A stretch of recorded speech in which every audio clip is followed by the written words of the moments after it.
Kaushal Varta, a skill talk.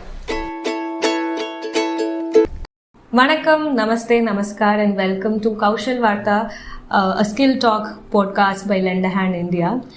Normally we focus on newsletter every monthly edition, but this time we're slightly changing the track and we're going to focus on students' life and student के साथ जो काम directly करते हैं ground में, that is our trainers. तो इन दोनों के बारे में बात करने के लिए the perfect candidate would be a trainer.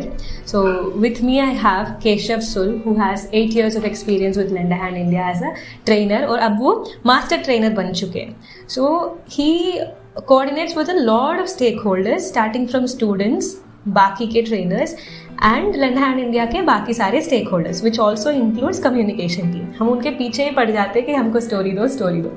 तो हम ये एक मांगते हैं तो वो हमको 10 काम देते हैं. तो केशव सुल, इससे अच्छा इंट्रोडक्शन मैं नहीं दे सकती. Very warm welcome. हम ये तीसरी बार रिकॉर्ड कर रहे हैं. दो बार माइक की कमी या कुछ ना कुछ हो गया था. So this time a good start. Keshav, once again very warm welcome. नमस्कार. आप बताओ, एक ट्रेनर होके आपको कैसा लगता है बच्चों के साथ रोज जाके काम करने? एनर्जेटिक मान लो ये कि आपको रोज नए तरीके से वो वेलकम करेंगे, रोज नए चैलेंजेस रहेंगे, नए अपॉर्चुनिटीज रहेंगी.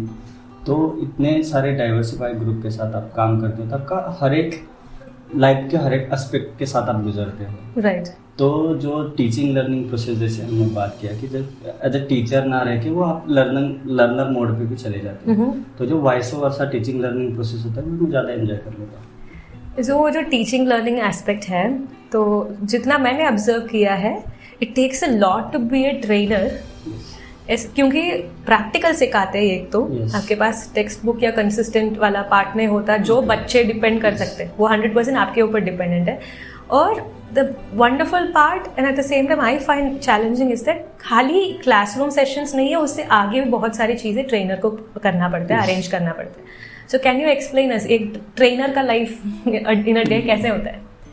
एक एक्सपोजर मान लो कि अभी जो स्टूडेंट को हम जो एजुकेशन दे रहे हैं या जो लर्निंग उनका टारगेट करने की जो हम कोशिश कर रहे हैं तो वो है कि इंडस्ट्री का एक्सपोजर हो उनको, या उनको हम इंडस्ट्री के लिए रेडी बनाएं. राइट. है ना, या एम्प्लॉयबल जनरेशन क्रिएट करें. ये जो हमारे एम्स है तो उसको आप टैकल कैसे कर सकते हो जब आप खाली क्लासरूम का लर्निंग से कुछ नहीं हो तो, या हैंड्स ऑन लर्निंग से कुछ नहीं होगा. आपको उनके साथ उसको 21वीं सेंचुरी वाला स्किल का पार्ट देना पड़ेगा.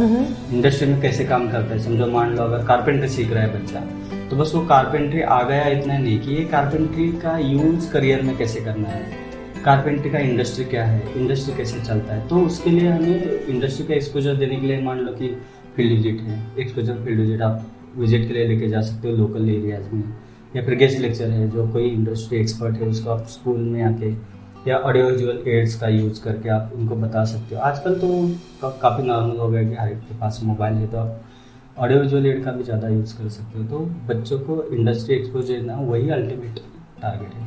तो ये सुन के मुझे दिमाग में 2 सवाल आ रहे हैं. नंबर 1, ट्रेनर एस्पेक्ट में ये जो अपडेटेड रहना और कोऑर्डिनेट करना, इसमें क्या क्या जाता है lend a hand India trainers में? How do you keep yourself updated और एक दूसरे को कैसे आप सपोर्ट करते हैं, वो एक सवाल है. वेट आप तैयार मत हो. सेकेंड क्वेश्चन इज, लिख भी रहे हैं, very good, very dedicated trainer दिख रहे हैं आप. सो सेकेंड क्वेश्चन इज, ये जो टेक्नोलॉजी के बारे में बात की है कि आजकल वो इजी है, ऑडियो विजुअल एक्सेट्रा, तो वही कहीं चैलेंज बन के, हर्डल बन के ट्रेनर्स को उठता है. तो how do you tackle that? क्योंकि यू वर्क विद एडोलेसेंट्स, तो ये सवाल से हम चालू करते हैं. हाँ, ये भी है कि वो चैलेंज भी आ सकता है कि मान लो कि हर एक बात ये है कि मुझे क्रिस्प एंड कंसाइज चाहिए. आजकल की जो जनरेशन उनको बड़ा लेक्चर नहीं चाहिए, बहुत ज़्यादा ऐसा रोड लर्निंग नहीं चाहिए कि हम एक पेज लिख के दे दें. उनको क्रिस्प एंड कंसाइज चाहिए. फुल नहीं बना सकते आप. हाँ, आप मुझे डेफिनेशन बता दो और एक्सप्लेन कर दो कि क्या है, बस मुझे उतना ही चाहिए. मुझे आगे वाला मैं खुद देख लूँगा. तो शायद वही चीज़ें हम ऐड कर सकते हैं कि टेक्नोलॉजी का यूज वही मतलब वैसे ही करना है जैसे उनको चाहिए. सिग्निफिकेंट यूज बोल सकते हो आपकी, जो चाहिए वो देना, और जो जिसको मान लो कि जैसे मैंने पहले मेंशन किया कि डाइवर्सिफाइड ग्रुप है, किस किस लोगों को मतलब कौन से स्टूडेंट को बहुत ज़्यादा डीप नॉलेज चाहिए एक स्किल में, लेकिन दूसरे को नहीं चाहिए, तो आप वहाँ टेक्नोलॉजी का यूज़ कर सकते हो कि आप उसको व्हाट्सअप कर दो या उसको पर्सनली आप लिंक शेयर कर दो कि ये आगे जाके आपको काम आएगा। राइट। तो यहाँ टेक्नोलॉजी का यूज़ हो सकता है। ऐसा नहीं है कि टेक्नोलॉजी मतलब आप वीडियो लगा के छोड़ दो, ये नहीं है। टेक्नोलॉजी से लर्निंग नहीं होता, टेक्नोलॉजी बस इंफॉर्मेशन प्रोवाइड कर सकती है। आपको लर्निंग के लिए मेंटरिंग करना पड़ेगा कि इसमें से क्या लेना है, क्या करना है। ये दूसरा जो आपने बात किया कि इंडस्ट्री का ये एक्सपोजर देना है, तो कोलैबोरेशन कैसे? तो वो कोलैबोरेशन का मैं थोड़ा सवाल रीडायरेक्ट करती हूँ कि एक ट्रेनर, मान लो आप ही शुरुआत में you are from agriculture background, right, पर आप बहुत सारी चीज़ें आप सिखाते हैं, बता सकते हैं क्या क्या सिखाते हैं? Carpentry, plumbing, construction, electrical, environment, food processing, multi skill, मतलब लिटरली मल्टी स्किल। तो एक इंसान यहाँ पे आके बहुत ज़्यादा सीखना पड़ता है so that they can go and teach बाकी के बच्चे। तो अब बताइए एक ट्रेनर को ट्रेनर बनने को क्या लगता है? पहले तो आपको मतलब इंटरेस्ट होना चाहिए उसमें। ट्रेनर बनने के लिए सबसे पहले ज़रूरी है इंटरेस्ट। दूसरा ये है कि आपका रिलेशन स्टूडेंट के साथ, अगर आप स्टूडेंट के साथ मीनिंगफुल रिलेशन नहीं शेयर कर सकते तो आपको डिफिकल्ट जाएगा या आप वो फील नहीं कर पाओगे अपने जॉब में। तो रिलेशनशिप। और थर्ड है जो आपको नॉलेज चाहिए, इंफॉर्मेशन चाहिए, शायद आप पीयर से ले सकते हो कि इतने अलग अलग बैकग्राउंड के लोग आपके साथ काम करते हैं। मतलब मैंने कहाँ से सीखा, तो मुझे एग्रीकल्चर का मैंने डिग्री किया है तो मुझे उसका नॉलेज था, लेकिन जो बाकी चीज़ों का नॉलेज है जैसे टेक्निकल चीज़ों का नॉलेज है तो मैंने पीयर से ही सीखा कि कोई इलेक्ट्रिकल में एक्सपर्ट है तो उसके साथ टाइम स्पेंड करो तो आपको समझ आएगा। और दूसरा ये कि हम बच्चों को बोल रहे हैं ना कि हैंड्स ऑन लर्निंग, तो मेरा की मंत्र भी वही रहा है कि करके देखो। जब आपके पास टाइम होगा आप खुद करके देखो चीज़, तब आपको समझ आएगा कि आप क्या कर रहे हो, ये कैसे किया जाता है, लूप होल्स है उसमें या कुछ मतलब गलत हो जाता है तो आप करेक्ट कर सकते हो आपके एक्सपर्टीज के साथ बात करके। लेकिन जैसे जो एम है हमारा कि हैंड्स ऑन लर्निंग, वो ट्रेनर पे भी लागू होता है कि कौन सी भी चीज़ आपको नहीं सीखनी है पहले खुद करके देखो। या फिर वो भी होता है ना कि देखो कि कौन सा भी सेशन फैसिलिटेट करने के लिए आपके पास एक्सपीरियंस चाहिए, एक्सपर्टीज चाहिए और ईगरनेस भी चाहिए। अगर ये तीनों चीज़ नहीं है तो आप सेशन फैसिलिटेट नहीं कर सकते। मैं तो कभी नहीं सोच सकती ट्रेनर बनने का। बट इंटरेस्ट, ईगरनेस और बाकियों से सीखना ये सब है, but how does training of trainers work? उसका रोल क्या होता है? टीओटीज इतना होता है, मैं देखती रहती हूँ ऊपर नीचे, कीप्स हैपनिंग। तो टीओटी का रोल क्या होता है?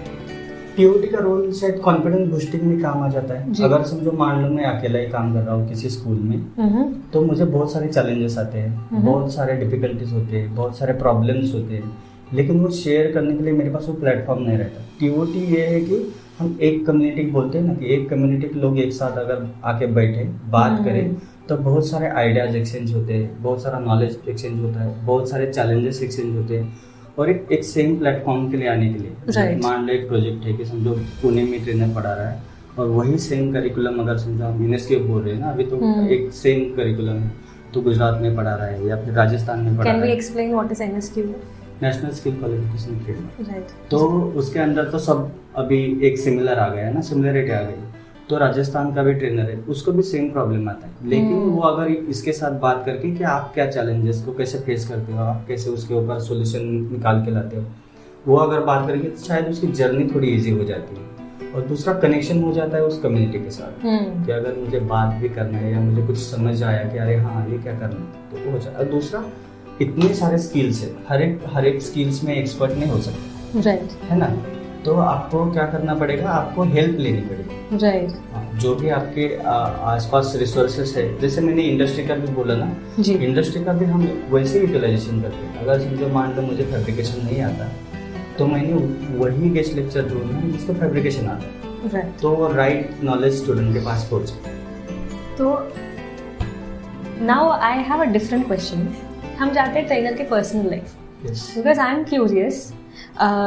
जिसको एक ही स्किल आता था वो इधर आके बहुत सारे स्किल सीख के बच्चों को सिखाते हैं, तो आपको ये पर्सनली कहीं फ़ायदा आता है? बहुत ज़्यादा।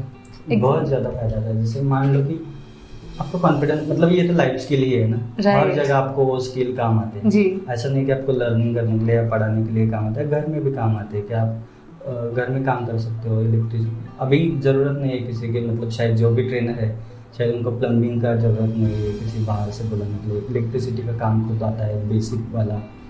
दूसरा ये होता है कि आपको अपॉर्चुनिटी भी दिखने लगती है। राइट। जैसे जैसे आप इस फील्ड में आगे जाओगे आपको अपॉर्चुनिटी दिखेगा। अरे हाँ, मान लो मेरा एग्रीकल्चर में एजुकेशन हुआ है लेकिन मुझे पसंद नहीं था, समझो मान लो ऐसा, लेकिन अभी मुझे इलेक्ट्रिकल का भी पता चल गया है, तो मैं उसमें सोच सकता हूँ कि मुझे इसमें क्या करना है, या कुछ एंटरप्रेन्योरियल स्किल अगर डेवलप करके आप आगे जाना चाहते हो तो वो भी हो सकता है।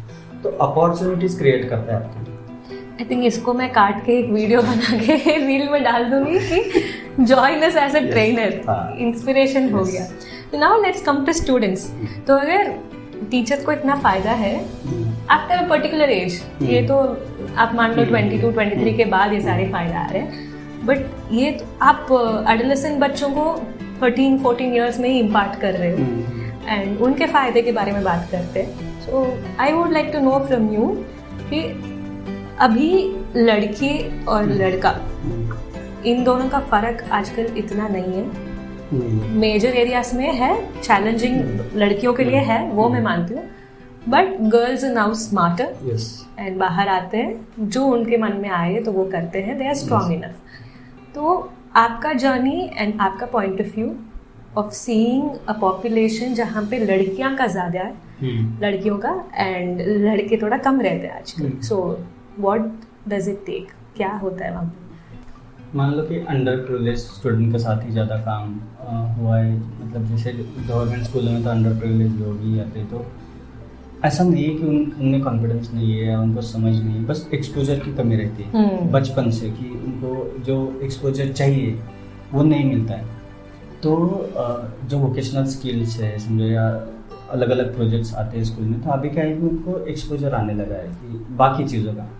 तो जैसे मैंने बात किया कि जो सिमिलरिटी होती है बॉयज़ एंड गर्ल्स दोनों में, ऐसा कि एक्सपोजर सेम नहीं है। अभी जैसे मेट्रो सिटीज़ की बात करें तो वहाँ हर किसी को एक फेयर चांस मिलता है। ऐसा नहीं है कि वहाँ लड़की है तो नहीं मिलेगा, लड़का है तो नहीं मिलेगा। दूसरा ये भी है कि आजकल का जनरेशन थोड़ा जेंडर न्यूट्रल है, उनको पैसे से मतलब है, काम से मतलब है। उनको ये नहीं कि मैं ये काम क्यों करूँ, अगर पैसा मिल रहा है तो बच्चा, मतलब समझो मान लो मेरे बहुत सारे स्टूडेंट ऐसे हैं कि जिनको केटरिंग या फिर वो हॉस्पिटलिटी है उसमें अच्छा लगता है, क्योंकि उनको लगता है कि उसमें पैसा है, डिग्निटी ऑफ लेबर टिक। हाँ, उनको लगता है कि उसमें पैसा है, पैसा कमाया तो ही आगे चल सकता है, यही थॉट प्रोसेस है आज स्टूडेंट है। ऐसा नहीं है कि ये काम छोटा है, ये बड़ा है, ये मोटा है, ऐसा नहीं चल रहा है अभी के लिए जी। दूसरा, अगर मान लो ग्रोथ की बात करें या फिर वो जेंडर बायसेस की बात करें, तो लड़कियां ज़्यादा कॉन्फिडेंट क्यों फील कर रही है, क्योंकि मान लो देखो बचपन से आपको एक घर में रिस्पॉन्सिबिलिटी मिलती है एज अ वुमन या लड़की को, कि किचन में हेल्प करना है या फिर बाकी चीज़ों में हेल्प करना है, तो उनका वहाँ का एरिया बहुत कवर हो जाता है कि सोशल स्किल्स मान लो या बाकी वाले स्किल्स वो कवर हो जाते हैं। अगर यहाँ आके आपको इंडस्ट्री का भी एक्सपोजर मिल रहा है तो आपको एक एडवांटेज रहेगा, अनसेड एडवांटेज बोलते हैं ना, वो लड़कियों का रहेगा, क्योंकि आपको घर में रिस्पॉन्सिबिलिटी मिल रही है, आपका मतलब आप मैच्योर बन रहे हो। और लड़के का क्या होता है कि 8, 9 तक उनको रिस्पॉन्सिबिलिटी नहीं होती ज़्यादा जी, लाड प्यार से पाला जाता है, 10वीं के बाद रिस्पॉन्सिबिलिटी आती है, ऐसा नहीं कि रिस्पॉन्सिबिलिटी नहीं होती है जी। तो ये चीज़ें हैं ना, अभी क्या होता है कि गर्ल्स बॉयज़ का डिस्कशन ज़्यादा चलता है अभी स्कूल में, तो उसमें से अभी क्या हो रहा है ना कि वो जेंडर, ये है ना कि हम बोलते हैं कि क्या इक्विटी जी, इक्विटी अभी हो रही है, क्योंकि वो उनके थॉट मैच हो रहे हैं कि लड़की उसका एक्सपीरियंस शेयर कर रही है, लड़का उसका एक्सपीरियंस शेयर कर रहा है, दोनों बात कर रहे हैं कि अरे मैं क्या फील करता हूँ, आप क्या फील करते हो, चलो हम कोई एग्जिस्टेंस बोलते हैं ना, वो वाली चीज़ ज़्यादा है अभी की जनरेशन में, तो इसलिए आपको वहाँ इक्विटी दिखेगी। तो यू सेड लाइक लड़कियों का हाथ थोड़ा बड़ा है यहाँ पे, yes, because of previous experience, और बचपन से जो फोर्स किया जाता है यहाँ पे एडवांटेज बन जाता है। तो I want you to explain a bit more कि जो लड़कों के पास ये नहीं मिलता है पहले से, and they introduce to education and specially practical, जहाँ पे करियर बेस्ड उनको इतना सारे नॉलेज मिलती है, Where do they lack? उनकी कहाँ पे लैक होते हैं वो?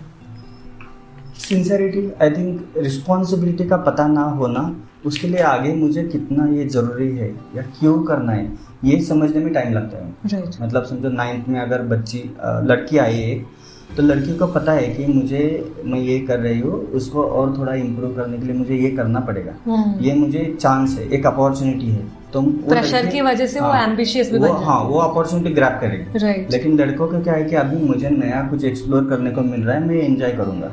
लेकिन उसका मुझे अपॉर्चुनिटी में क्रिएट करना है, वो समझ आने के लिए उसको थोड़ा टाइम लगता है।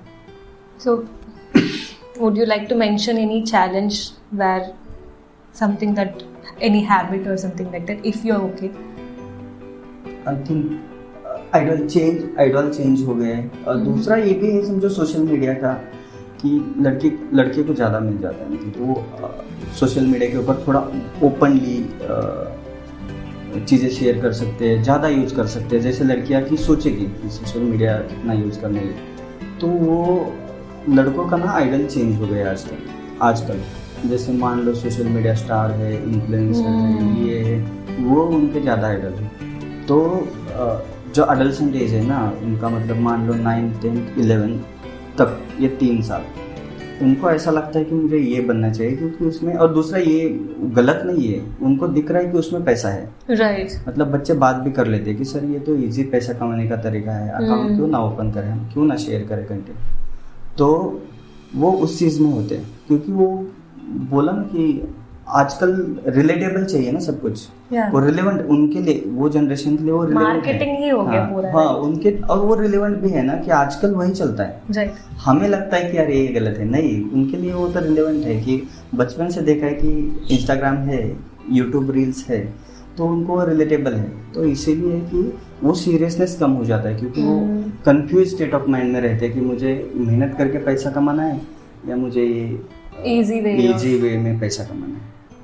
और दूसरा ये भी है ना कि जैसे मान लो, मतलब ये मेरा ऑब्जर्वेशन है कि वो फिल्टर्स, ये वो चीज़ें ना, वो खुद को ये बनाना, क्या बोलते हो, हीरो, या मैं आइडियल ही हूँ, मैं परफेक्ट हूँ, वो परफेक्शन के पीछे चले जाते हैं।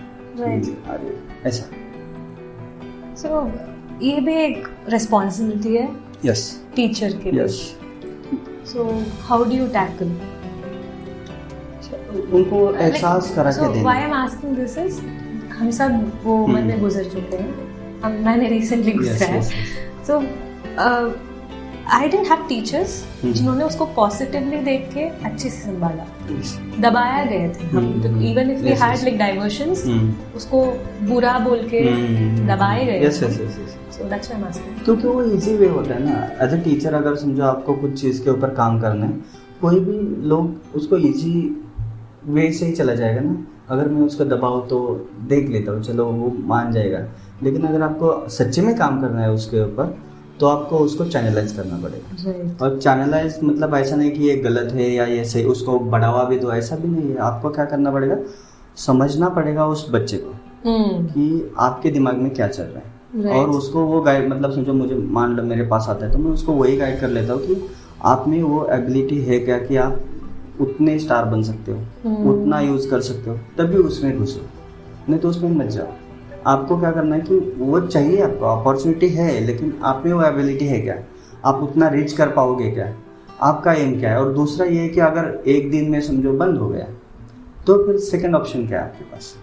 और दूसरा है कि आपके पास जो भी एबिलिटीज़ है उसका क्या फिर, अगर आप समझो आपके पास दूसरे भी भगवान ने कुछ चीज़ें दी है या एबिलिटी है, उसका क्या, उसका भी सोचना पड़ेगा। वीडियो तो आप कुछ भी बन के बना सकते हो, तो आपको ये करना पड़ेगा कि मेरा सेकंड ऑप्शन क्या है। तो शायद ये सही वे रहता है कि उनको पता चल जाता है कि अरे हाँ, मुझे और भी कुछ, उसको बस दिमाग में ये डालना चाहिए कि ये सोच, उसके साथ और भी कुछ सोच। राइट। ओ नाइस, उनको मोटिवेट कर देते कि बेटा ये होता है, आपके पास और भी हो सकता है। वाह, दिस इज नाइस, काश मेरे पास तो नाउ आई एम क्यूरियस, आप जो सिखाते हैं मल्टी स्किल में, मोस्ट ऑफ देम आप बेसिक सीख के इमीडिएटली कमा सकते हैं, राइट? फॉर इंस्टेंस आप फूड प्रोसेसिंग में कुछ सिखा रहे हैं, तो उसको बना के बेचने में is there any story social media का फायदा उठा के बच्चों ने कुछ किया है? करते हैं बच्चे, मतलब जो उसका नाम सेजल करके बच्चे थी जो क्लास 12th में थी। राइट। उन्होंने बेकिंग सीखा और इमिडिएटली लॉकडाउन आ गया तो उसको पता चला कि बर्थडे तो सेलिब्रेट करनी ही है। हाँ। तो उन्होंने वो केक बनाना स्टार्ट कर दिया तो बहुत अच्छा चला उनका। वाओ। या फिर मान लो दिवाली के टाइम जो फेरी लाइट्स होते हैं तो बच्चे बनाते हैं घर में कि अरे हाँ मुझे इलेक्ट्रिकल्स में तो वो तो इजी रहता है ना, मतलब 100 रुपए का आप मटेरियल लाओगे तो आपको बहुत बढ़िया माल मिलेगा। वही वो फेरी लाइट अगर आप परचेस करने जाओगे तो बहुत महंगा होता है। राइट। तो बच्चे ये करते हैं। मेरे को ये प्राउड फील करवा रहा है बोथ ट्रेनर के बारे में एंड स्टूडेंट्स के बारे में। तो 8 years में आपने बहुत सारे एल्बम्स जनरेट किया होगा। सो एक या दो जितने भी एग्जांपल्स आप एल्बम्स के दे सकते हैं तो प्लीज शॉवर इट। मतलब मैं अभी रिसेंट मेरा एग्जांपल बता देता हूँ कि एक स्टूडेंट है शुभांगी पाले तो फर्स्ट बैच में थी जी। अभी अगर समझो मुझे कुछ प्रॉब्लम आए ना डेटा में या कुछ, वो मुझे हेल्प कर देती है। वाह। कि नहीं सर ऐसा हो सकता है ये कर, मतलब हम उनसे भी सलाह लेते हैं अलुमनाई से भी। और ये नहीं है बहुत सारे ऐसे देखो जो स्किल एजुकेशन है ना उसका असली में फ़ायदा होता है ग्रेजुएशन में। राइट। हमने अभी तक वहाँ तक मतलब सोचा नहीं है, लेकिन जब मेरा एक्सपीरियंस ये कहता है कि जितने भी बच्चे क्लास 9, 10 या 11, 12 में जो वोकेशनल स्किल करके जाते हैं उनको जो डिग्री में होता है ना टेक्निकल डिग्री से, जो इंजीनियरिंग हो, एग्रीकल्चर हो, नर्सिंग हो, तो बच्चे बोलते हैं कि सर ये तो मुझे क्लास 8 में हुआ था। मतलब जब वो कॉलेज में जाएंगे वहाँ थ्योरेटिकली ज़्यादा पढ़ाया जाता है। राइट। तो बच्चे कॉल करके बोलते हैं सर ये तो क्या, ये तो मुझे 9th में आपने पढ़ाया था, अभी ये डिग्री में है। Right. तो मुझे पढ़ाई करने की ज़रूरत नहीं। ऐसे फीडबैक आते हैं। या फिर जैसे मान लो कि एक बच्चे ने बोला था, श्रद्धा करके है, वो मैकेनिकल में थे डिप्लोमा में, तो वहाँ उनको हैमर ये वो उसके बारे में पढ़ाया जाता था कि चिपिंग करना है, हैमरिंग करना है ये वो। तो बस वहाँ वो पढ़ा रहे थे, तब उसने वो बोला था कॉल करके कि सर जो चीज़ मैंने तब नहीं सीखी होती ना, आज मुझे ऐसा लगता, मतलब आज क्लास के बच्चे ऐसा सोच रहे हैं ये कितनी बड़ी चीज़ है, मतलब समझो जो टीचर पढ़ा रहा है वो कितनी बड़ी चीज़ है, कुछ तो होगा। लेकिन मुझे पता है कि ये तो हैमरिंग करना है, बस हथौड़े से मारना ही है, ये मुझे पता है क्योंकि मैंने किया है। लेकिन बाकी बच्चों को लग रहा है कि ये कितनी बड़ी चीज़, तो ये है। So according to you as a trainer आपका सजेशन क्या है कि बच्चे सबको ये पढ़ना है क्या? ऐसे आज तक तो हमारे ऑप्शन में आ रहा है, राइट? Not all students. नहीं ऑप्शन में आ रहा है। हाँ ऑप्शन में आ रहा है। तो वो कंपैरिजन कैसे अफेक्ट करता है बच्चों के बीच में? मैंने कुछ बच्चों से बात की, रिसेंटली फील्ड विजिट भी करके आई, तो there is a space of comparison जहाँ पे बाकी बच्चों को नॉर्मल स्टूडेंट्स बुलाते हैं एंड इन बच्चों को वोकेशनल स्टूडेंट्स, तो वो कंपैरिजन बीच में आ जाती है। तो उसका प्लस पॉइंट क्या है and how does it affect children?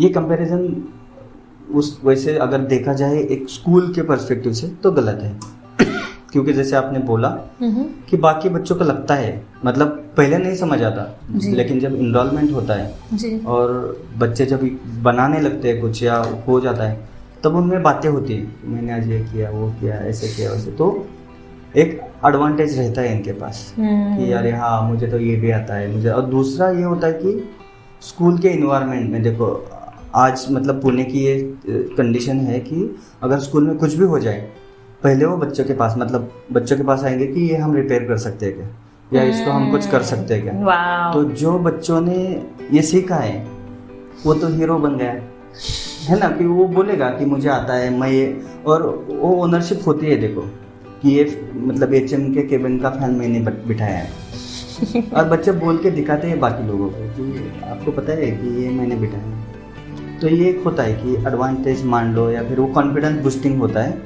लेकिन अगर सबको चांस मिले तो शायद बढ़िया रहेगा कि वो कंपैरिजन ना हो जाए, क्योंकि ये इम्पैक्ट करता है बाकी बच्चों को।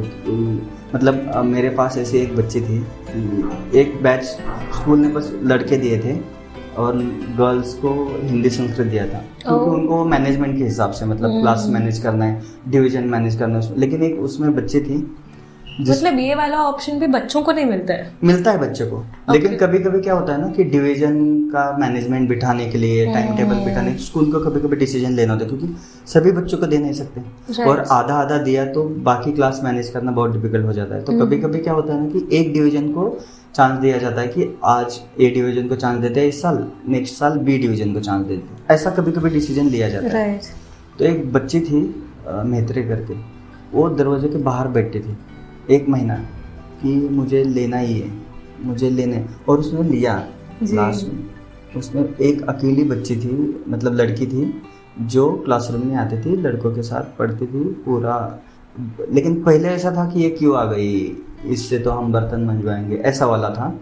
लेकिन बाद में अगर आप वो ईयर एंड ख़त्म होते आयोगे ना, तो इतना अच्छे से मतलब मिक्स हो गए ना एक दूसरे की, हर एक बंदा उसको सिखाता था कि देखो ऐसा नहीं, ड्रिल मशीन ऐसे करते हैं, ये ऐसा करना है, आपको ऐसा करना चाहिए। तो ये अच्छा चीज़ है, मतलब ऐसे कि इतना एडवांटेज है बंदों के लिए स्पेशली। ये जेंडर इक्विटी कॉन्सेप्ट खाली यहाँ पे डिफरेंस में ख़त्म नहीं होते, in life it brings a lot of change for them in future. Yes, बहुत सारा। ये स्टोरी तो मेरे को मतलब देखो, मान लो कि उनको पढ़ाने की ज़रूरत नहीं है। अगर आप बोलोगे कि फेमिनिज्म टर्म, तो बंदा पागल हो जाएगा, मतलब मैं तो, क्योंकि वो टर्म में ऐसे कुछ थॉट्स होते हैं। लेकिन सिंपली आप बोलो कि भाई आप उनका रिस्पेक्ट करो, वो आपका रिस्पेक्ट करेंगे, आप एक दूसरे के साथ म्यूचुअल कैसे रहोगे, वही असली फेमिनिज्म है ना। कि आप चलो, तो ये सही सीख है राइट फेमिनिज्म की या फिर जेंडर इक्विटी की। सही सीख तो यही होती है कि आप कैसे उसके साथ डील करते हो। भाई साहब, जेंडर इक्विटी, ट्रेनर्स, स्टूडेंट्स के मामले में, सोशल मीडिया, व्हाट नॉट, हमने बहुत कुछ बात किया है। So all credits goes to Keshav. Thank you so much for joining me. Thank you so much for joining amidst your busy schedule, क्योंकि वो दौड़ते भागते रहते हैं हर जगह से, इधर रहते हैं उधर रहते हैं। तो मैंने उनको बोला था कि मैं आ जाती हूँ आपकी जगह पे, but he was like know that wouldn't happen. थोड़ा ओवरवेलमिंग लग रहा है बिकॉज बच्चों के उम्र के हिसाब से एंड ट्रेनर्स के चैलेंज, ये सब बात करके a lot of things to process. I think हर कोई भी सुने हैं। It's a lot to think about, and vocational education कितना रोल प्ले करता है, not just in students life but also in a trainers life, and कितने सारे फ़ायदे आते हैं। It's a lot to digest for me though. So I think we can end this here, and बच्चों के साथ भी पॉडकास्ट करते हैं। Yes, definitely. ऑडियो में हम प्रॉमिस कर रहे थे। Yes, you can next time expect a podcast episode with students. Yeah. Thank you so much for listening. This is Kaushal Varta Skill Talk podcast by Lend a Hand India's team. This is me, Kamala, signing off, and on the other side is Kishan. Thank you. Thank you.